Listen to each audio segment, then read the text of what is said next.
สิเป็นบ้า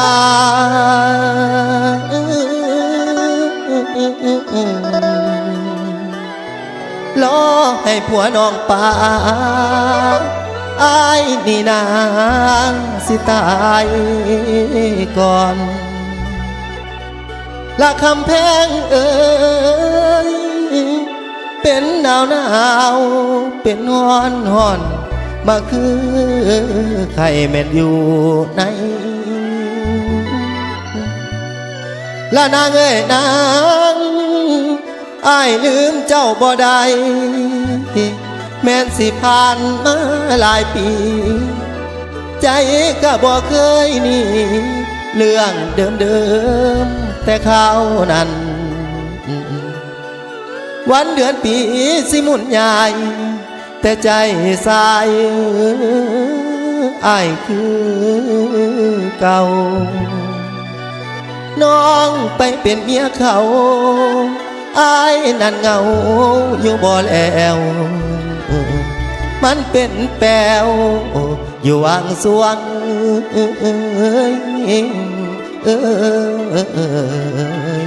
เด้น้อง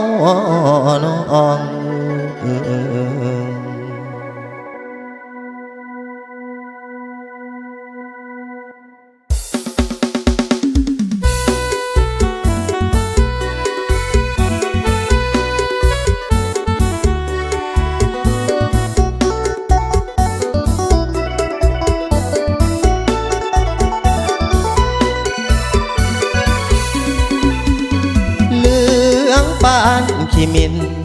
อายบอกกินข้าวปลาอาหารตั้งแต่น้องไปแต่งงาน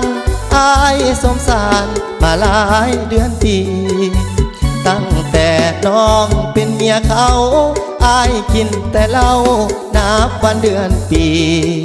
หากกะหากบ่เลิกบ่หนีหากคนดีอย่าเหมือนนิทานปานคุณรู้นางวัวเจ้าเอาหัวอายยังหำฮอนคิดฮอดบางส่วงบางตอนใจหำฮอนทุกวันเวลาสิขาอายก็ยอมตายคือมาหักหลายแต่เด็กการดาเจ้าเอาผัวก็ยังของท่าสวรรค์บนฟ้าคือบ่เห็นใจไปอยู่คนละกำอายกะนำสองเฟซสองลายบ่ได้ติดต่อเงียบหายแต่ว่าตัวอายติดตามคนดีติดตามทุกความเคลื่อนไหวติดต่อบ่ได้สิทธิ์อายบ่มีอายกะหักแต่เจ้าศาสตร์นี้หากคนดีบ่มีไผปานเรื่องคือว่าทรมานบ่คอยใจลอยสู่มือต่ำตื่นไว้ใจนอนห้องให้ย้ำเข้าซองเฟซไลน์อ้ายนั่นคือคนตายคิดฮอดหลาย